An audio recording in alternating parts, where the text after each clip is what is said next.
আমরা এমন একটা বাজেট চাই যে বাজেটটা হবে গরিব দুঃখী মেহনতি মানুষের, খেটে খাওয়া মানুষের সামর্থ্যের ভিতরে বাজেট চাই।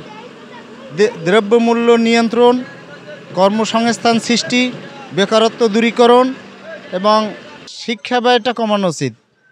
শিক্ষা ব্যয় যারা আমাদের মতো নিম্নবর্তী মানুষের জন্য শিক্ষা ব্যয়টা বেশি হয়ে যাইতেছে, বিশেষ করে আপনার কোচিং বাণিজ্য। এই কোচিং বাণিজ্যটার উপরেও সরকারের গুরুত্ব দেওয়া উচিত, কারণ বর্তমানে গরিবের মেয়েরা ছেলেরা তারা এখন এই কোচিং বাণিজ্যের কারণে স্কুলেও বৈষম্যের শিকার হয়। যে টিচারের কাছে প্রাইভেট না পড়ে সেই টিচারের কাছ থেকে ওই গরিবের ছেলেরা বৈষম্যের শিকার হইতেছে। আমি বাংলাদেশের জন্য একটা সুষম বাজেট চাই, যে বাজেটে জনকল্যাণের উপকৃত হয়।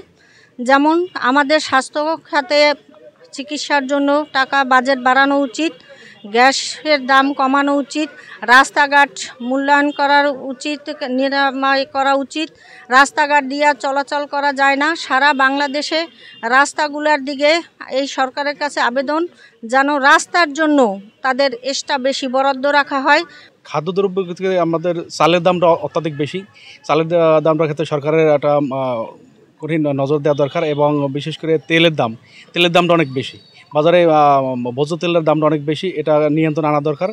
আর এছাড়া আমাদের শিক্ষা খাতেও অনেকটা আছে, যেমন আপনাদের অনেক স্কুলেই দেখা যাচ্ছে আমাদের ঠিকমতো অনেকে যাওয়ার মতোই থাকে না, গরিব পোলাপান যাইতে পারে না, এদেরকে নেওয়া যায়, এদের ব্যাগ, তারপর যে স্কুলের বইটি, এগুলো আরও সামগ্রী দিয়ে এদেরকে কিছু নতুন নতুন আইন নেওয়া, যাতে শিক্ষাখাত উন্নত করা যায়, এদিকে বেশি নজর দেওয়া দরকার।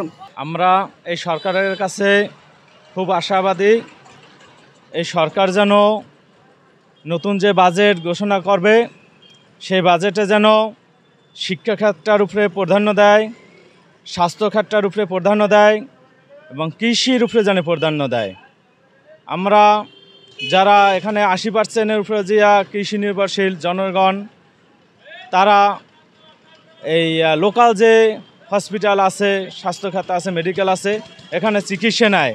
তো শিক্ষা স্বাস্থ্য খাতটা যদি উন্নতি করে তাহলে এই লোকজন এখানে উপকৃত পাবে। আর শিক্ষা খাতটা তো ভঙ্গুরের অবস্থা, বিগত সরকার যা করে গেছে সেটা তো সবাই জানে। তো সেই শিক্ষা খাতটা যদি উন্নত করে তাহলে আশা করি পরবর্তী প্রজন্ম একটা দিক পাইবে।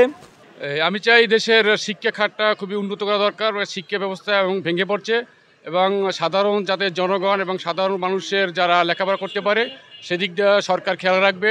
আর স্বাস্থ্য খাতটা বেশ, সাধারণ মানুষ তেমন ভালো চিকিৎসা পাচ্ছে না, এবং যন্ত্রপাতির অভাব, সে যন্ত্রপাতির অভাবের কারণে সাধারণ মানুষ চিকিৎসা এরা যেতে পারছে না এবং যাইতে পারছে না। এবং যাতে সাধারণ জনগণ ভালো চিকিৎসা পায় এবং ভালো ওখানে থাকার ব্যবস্থা, খাওয়ার ব্যবস্থা, ভালো ডাক্তার দ্বারা চিকিৎসা করা হয়, সেই জন্য আমি সরকারের কাছে বিভিন্ন আবেদন জানাচ্ছি, যাতে এই শিক্ষা খাত এবং স্বাস্থ্য খাত যাতে ভালো চলে, তার উপর বেশি বরাদ্দ দেওয়ার জন্য সরকারের বেশি আবেদন জানাচ্ছি।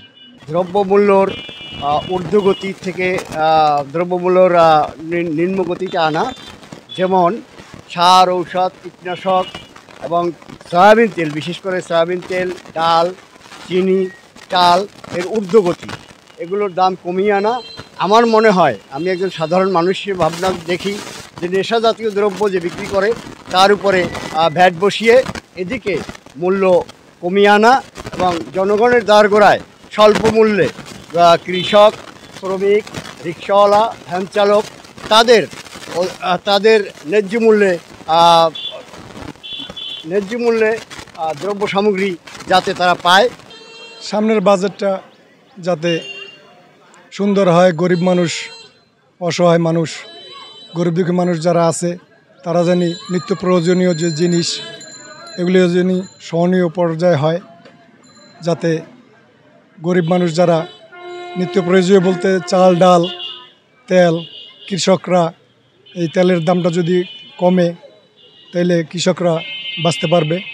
মূলত বাজেট ভাবনা নিয়ে যে আমার বলা অথবা আমার চাহিদা সেটা হচ্ছে এরকম যে নিত্য প্রয়োজনীয় যে বাজারের পণ্যগুলো আছে, আমরা দেখতেছি যে ম্যাক্সিমাম পণ্যেরই কিন্তু দাম ওঠানামা করে অথবা কমেই, বছরের কোনো না কোনো সিজনে কমে। একমাত্র ওষুধ, যে জিনিসটা মানুষ ভোগ্যপণ্য অথবা খাবার এটা না খেয়ে থাকতে পারে, কিন্তু ওষুধ আসলে মানুষ চাহিদা না মিটিয়ে কেউ থাকতে পারে না।